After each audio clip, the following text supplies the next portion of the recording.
왜 그렇게 생각하는지를 계속해서 물어보고 이쪽으로 갈 수 있도록 유도 질문을 던져주시는 게 좋습니다. 안녕하세요. 필리핀에서 국어 가르치고 있는 승현쌤입니다.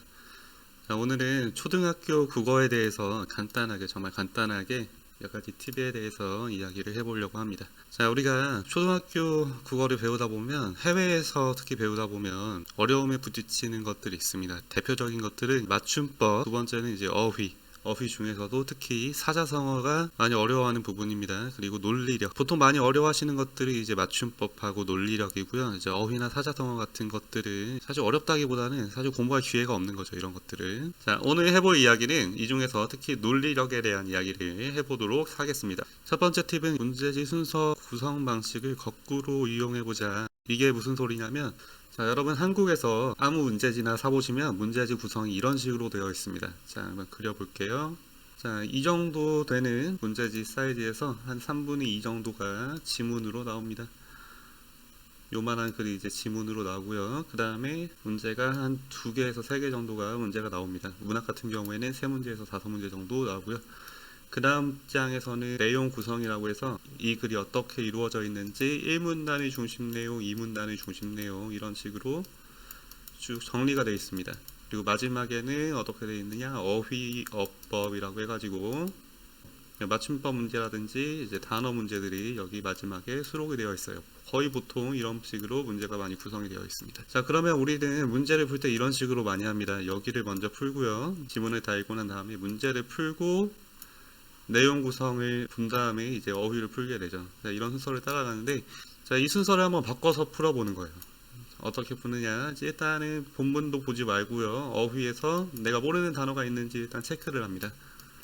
여러분, 국어 공부는 절반 이상이 어휘 문제예요. 어휘를 모르고서는 지문 자체를 읽을 수가 없습니다. 어휘를 먼저 보시고요. 그 다음에 지문을 한번 보세요. 지문 쭉 한번 읽으시고 어떻게 하시느냐, 나름대로 정리를 해보세요. 중요한 것에 밑줄을 한번 쳐보신다든지 나만의 방법으로 정리를 먼저 해보시는 겁니다. 그 다음에 어디로 오시느냐, 여기서 확인을 하는 거예요. 아, 내가 정리를 잘 했나? 내가 정리한 부분이 이게 맞나? 내가 잘 정리를 한 게 맞나? 내 논리가 이 정리한 논리하고 어긋나지는 않는가? 확인을 한번 해보시고, 얘는 그냥 어떤 느낌이냐면 자습서라고 생각하시면 될 것 같아요. 얘는 혼자서 공부할 수 있도록 만들어진 부분이기 때문에 답이 써 있는 거를 갖다가 내가 맞춰본다 이런 느낌으로 생각하시면 될 것 같고요. 그 다음에 내용을 다 파악한 다음에, 정확하게 내용을 다 파악한 다음에 문제로 가시는 겁니다. 마지막으로 문제로 가서 세 번째죠. 순서를 다시 알려드리겠습니다. 자, 어휘를 먼저 보시고요. 그 다음에 지문을 읽고 나름대로 정리를 하시고요. 그 다음에 이걸 확인을 한번 해봅니다. 얘를 한번 확인을 해봅니다. 지문 분석이 제대로 됐는지 확인을 한 다음에 다시 문제로 가서 문제가 풀리는지 확인을 해봅니다. 지문 분석을 분명히 잘 했는데도 문제가 잘 안 풀린다, 문제가 어렵다, 그러면은 내가 어떤 것이 부족한지, 내가 문제를 잘못 읽지는 않았는지 확인을 해보셔야겠고요.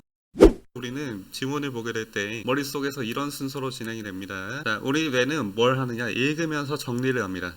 내가 중요한 정보가 무엇인지, 안 중요한 정보가 무엇인지 이 지문 자체를 사진 찍듯이 기억하는 사람은 없어요. 그렇기 때문에 우리는 선택과 집중을 통해서 내가 관심 있는 부분, 내가 관심 없는 부분을 추려서 지문을 정리를 하게 됩니다. 어디에서?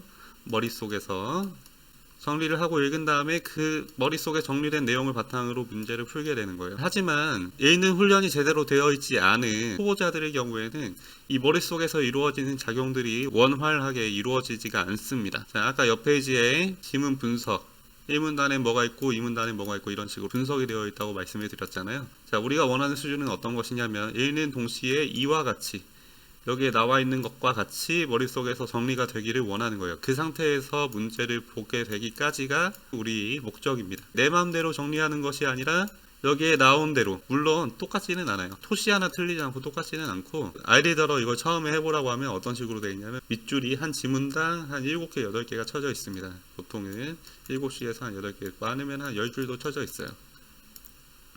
그리고 이 지문의 길이는 한 30줄이라고 하겠습니다. 한 3분의 1 정도가 밑줄이 쳐져 있는 상태가 됩니다. 그 중에서 하나씩 걸러내는 거예요. 많은 거는 이제 나쁜 건 아니에요. 많이 친 것들 중에서 그래 이것들이 더 중요하다고 생각하니 그러면 그것들 중에서 한 세 문장만 남겨놓고 다 추려보자. 자, 이제부터 누구누구가 선생님한테 또는 엄마 아빠한테 설명을 한번 해줄 거야. 그러면 자, 제일 중요한 세 개만 골라보자. 그러면 어떤 문장만 남겨야 그렇게 어려움 없이 이 내용을 나에게 전달할 수 있겠니? 라고 물어보면 아이들이 열심히 추릴 겁니다. 자, 그렇게 했을 때 남아있는 그 세 문장이 지문 분석에서 맞아 떨어지는지를 봐주시면 되는 거죠. 처음에는 논리적인 악의가 안 맞는 경우가 더 많아요. 맞는 경우보다. 그럼 이 문장을 왜 골랐니? 왜 그렇게 생각하니? 아이들을 비방하시면 안 되고 절대로 왜 그렇게 생각하는지를 계속해서 물어보고 이쪽으로 갈 수 있도록 유도 질문을 던져 주시는 게 좋습니다. 그렇게 해서 여기까지 정리가 잘 되셨으면 여기서 문제를 풀 수 있게 되는 것이죠.